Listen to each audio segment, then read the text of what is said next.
Hi, Sharon. Thank you so much for your video post. I actually enjoyed listening to it. Your post was so concise and to the point, but also informative. And you hit all the major points of Olivia's case. You touched on things, like her drinking and, issues with her husband and the potential abuse she suffered and, her lack of motivation and also the feeling of loss, feeling lost and not having purpose in her life. In 3.5 minutes, God bless you. Um, just in response to everything that you had to say, I have to say that I agree.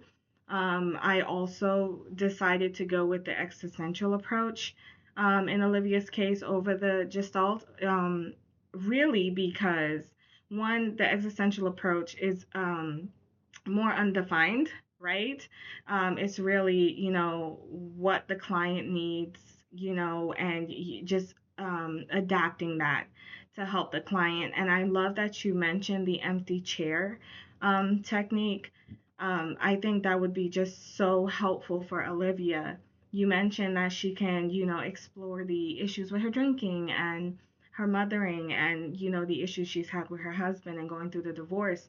I was also thinking that it could also help her identify, herself as a mom because and potentially a good one, because if you read I obviously you've read the case study, but it mentions how her diet is so poor that she would most often eat the scraps after her children eat. So it's clear that she's making her children a priority. It's clear that she's making sure that they have what they need. They're going to school, they're being fed, she's not taking care of herself, but she is taking care of her children from the way it reads. And honestly, sounds like most moms, especially those going through divorce. I know myself, I've been through a divorce, and sometimes it's really hard to just find that direction again.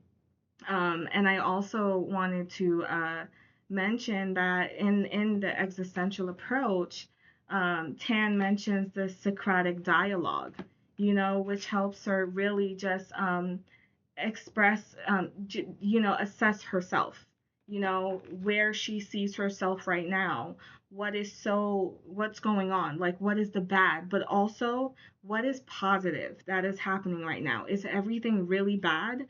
Let's kind of bring hope into the picture.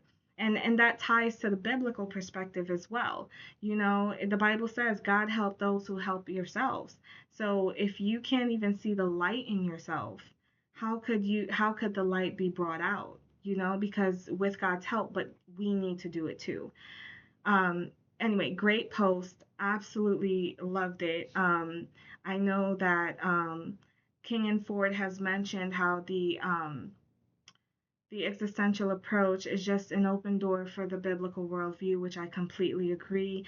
Corey has also said that, the existential approach is just this kind of road that allows the client to lead where the map goes, what map we follow. And I just think it's really best for Olivia between the two approaches. Thank you so much for your post and have a good one.